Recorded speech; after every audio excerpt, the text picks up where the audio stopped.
राधे राधे दोस्तों, कैसे हैं आप सब। दोस्तों, अक्षय तृतीया का पावन पर्व वैशाख मास के शुक्ल पक्ष की तृतीया को मनाया जाता है। लोक भाषा में इसे अक्खा तीज या वैशाख तीज भी कहा जाता है।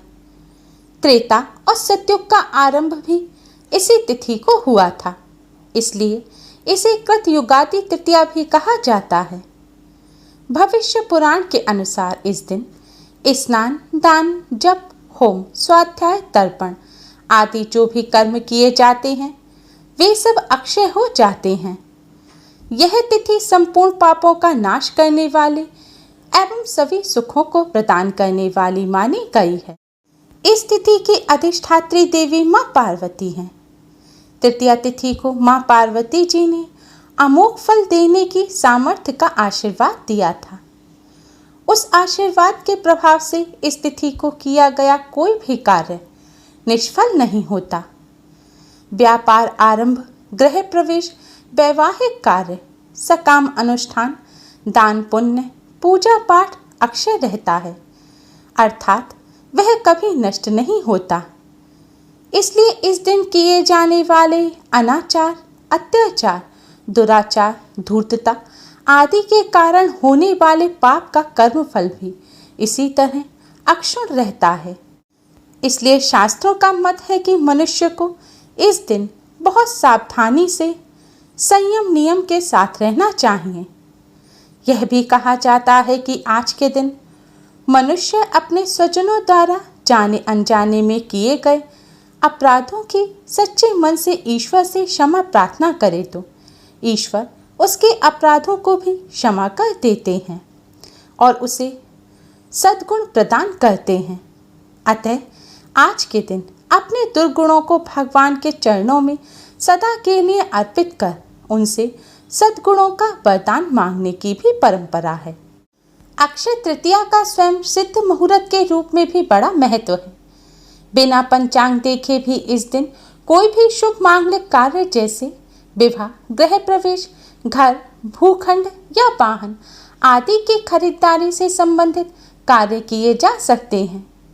धर्मराज को इस तिथि का महत्व समझाते हुए माता पार्वती कहती है कि कोई भी स्त्री जो किसी भी तरह का सुख चाहती है उसे यह व्रत करते हुए नमक का पूरी तरह से त्याग करना चाहिए। स्वयं में भी यही व्रत करके मैं भगवान शिव के साथ आनंदित रहती हूँ। विवाह योग्य कन्याओं और युवकों को उत्तम जीवन साथी की प्राप्ति के लिए यह व्रत करना चाहिए। जिनको संतान नहीं हो रही हो वे स्त्री पुरुष भी इस व्रत को करके संतान सुख प्राप्त कर सकते हैं। स्वर्ग के राजा इंद्र की पत्नी देवी इंद्राणी इसी व्रत के पुण्य प्रताप से जयंत नामक पुत्र की मां बनी। देवी अरुंधति ने भी यही व्रत करके अपने पति महर्षि वशिष्ठ के साथ आकाश में सबसे ऊपर का स्थान प्राप्त किया। प्रजापति दक्ष की पुत्री रोहिणी इसी व्रत के कारण अपने पति चंद्र की सबसे प्रिय रानी रही। इसलिए जीवन के सभी सुखों की प्राप्ति के लिए सभी स्त्री पुरुष को अक्षय तृतीया का व्रत अवश्य ही करना चाहिए। शास्त्रों के अनुसार इस दिन पर्यावरण की रक्षा का संकल्प लेने वाले एवं पीपल, आम, पाकड़, गूलर, बरगद, आंवला, बेल, जामुन, नीम व अन्य फलदार वृक्ष लगाने से प्राणी को सभी प्रकार के सुख प्राप्त होते हैं। जिस प्रकार अक्षय तृतीया को लगाए गए वृक्ष हरे भरे होके पल्लवित पुष्पित होते हैं, उसी प्रकार इस दिन वृक्षारोपण करने वाला व्यक्ति भी प्रगति पथ की ओर अग्रसर होकर अनंत पुण्यों का भागी हो जाता है। अक्षय तृतीया के दिन ही भगवान परशुराम का जन्म हुआ था। अक्षय तृतीया की पावन तिथि पर ही मां गंगा का धरती पर आगमन हुआ था। अक्षय तृतीया के दिन से ही वेदव्यास जी ने महाभारत ग्रंथ लिखना आरंभ किया। इसी दिन बद्रीनाथ धाम के कपाट भी खुल जाते हैं। अक्षय तृतीया पर वृंदावन के बांके बिहारी जी के मंदिर में श्री विग्रह के चरणों के दर्शन होते हैं। दोस्तों, इस बार अक्षय तृतीया का पावन पर्व 10 मई दिन शुक्रवार को है। शुक्रवार का दिन धन की देवी माँ लक्ष्मी को समर्पित होता है, इसलिए इस बार की अक्षय तृतीया का महत्व कई गुना अधिक बढ़ गया है। और इस बार पूरे 500 वर्षों बाद अक्षय तृतीया पर 5 दिव्य और दुर्लभ संयोग एक साथ बन रहे हैं, जिससे इस बार की अक्षय तृतीया और भी ज्यादा खास मानी जा रही है। अक्षय तृतीया पर पूजा का शुभ मुहूर्त 10 मई की सुबह 5:48 से दोपहर 12:23 तक रहेगा। दोस्तों, अक्षय तृतीया के दिन भगवान विष्णु माँ लक्ष्मी जी के साथ साथ भगवान शिव, माँ पार्वती जी और कुबेर देव का भी विशेष रूप से पूजन किया जाता है। अक्षय तृतीया के दिन ब्रह्म मुहूर्त में उठें। सबसे पहले नित्य क्रिया से निवृत्त होकर घर की सफाई करें, घर को पवित्र करें। फिर घर पर ही स्नान के जल में थोड़ा सा गंगा जल या किसी पवित्र तीर्थ का जल मिलाकर उससे स्नान करें। स्नान करते समय हर हर गंगे का जाप करें। ऐसा करने से आपको गंगा स्नान का पुण्य फल प्राप्त होगा। स्नान करने के पश्चात आज के दिन लाल, पीले या गुलाबी रंग के वस्त्र धारण करें। आज के दिन इन रंग के वस्त्रों को पहनना अति शुभ माना जाता है। इसके पश्चात आप भगवान जी का पूजन करें। पूजा करने के लिए मंदिर के सामने आसन बिछाकर बैठ जाएं। इसके बाद अपने दाहिने हाथ में शुद्ध जल लें और इस मंत्र का जाप करके इस मंत्र से आप संकल्प लें। मंत्र इस प्रकार है: ममाखिल पाप क्षय पूर्वक सकल शुभ फल प्राप्त, भगवत प्रीति कामन्या देवत्रय पूजन महम करिष्य। संकल्प लेने के पश्चात आप अपने मंदिर की सफाई करें।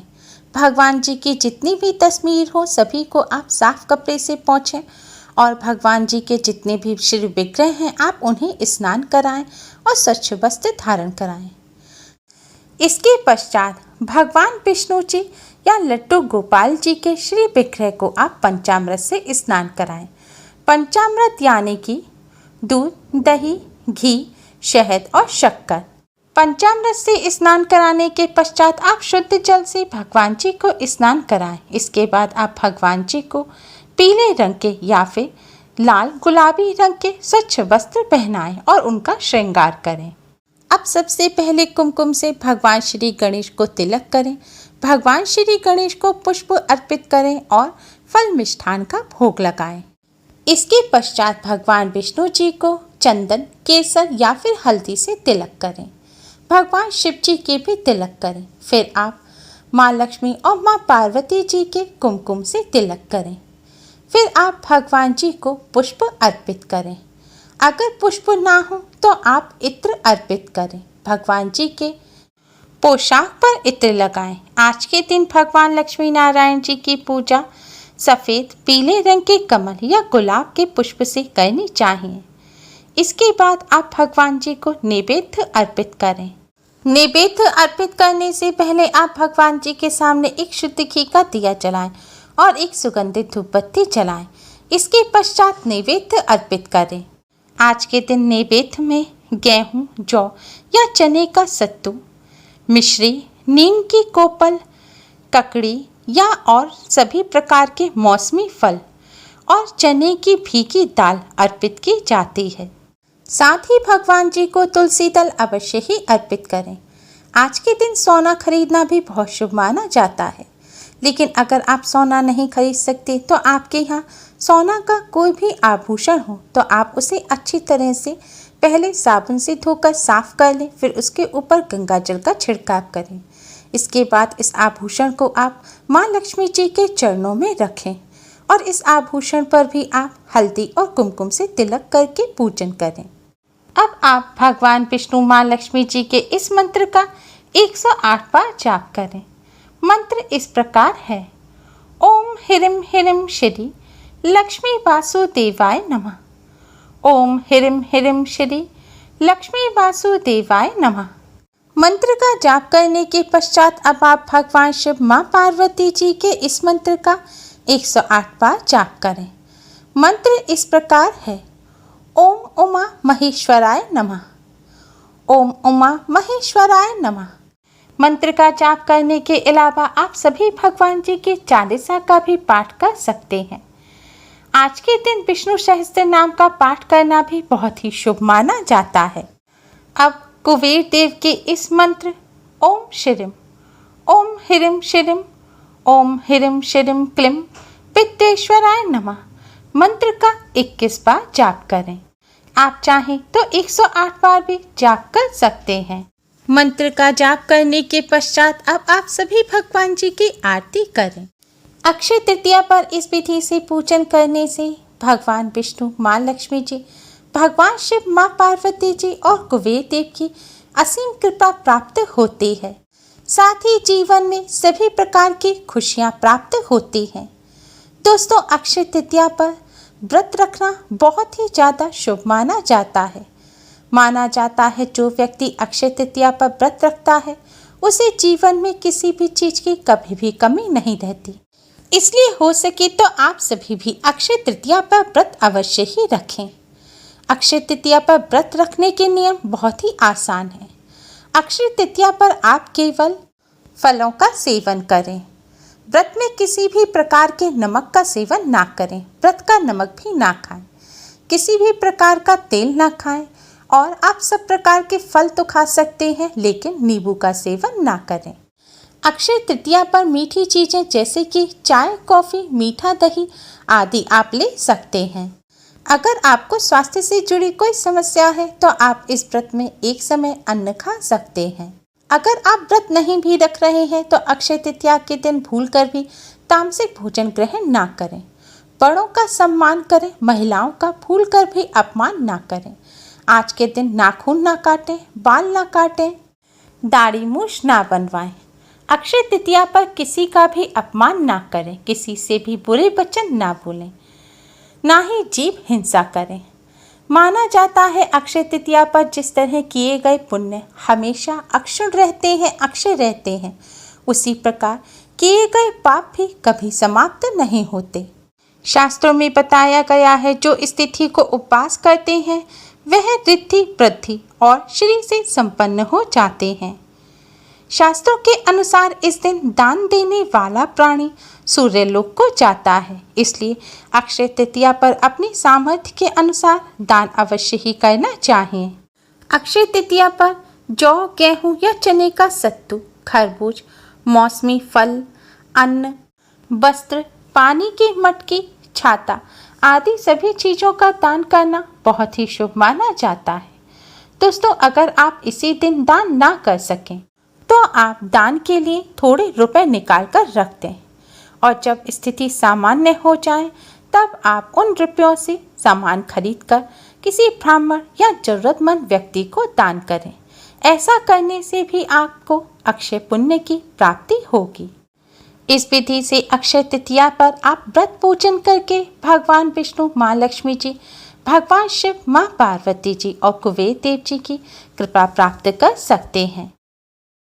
उम्मीद है आपको हमारी ये वीडियो पसंद आई होगी। प्लीज़ लाइक करें। हमारी इस वीडियो को अपने फ्रेंड्स और रिश्तेदारों में ज़्यादा से ज़्यादा शेयर करें जिससे वह भी इसका लाभ उठा सकें। हमारी और भी वीडियोस के लिए हमारे चैनल को सब्सक्राइब करना ना भूलें। Thanks for watching. Radhe Radhe.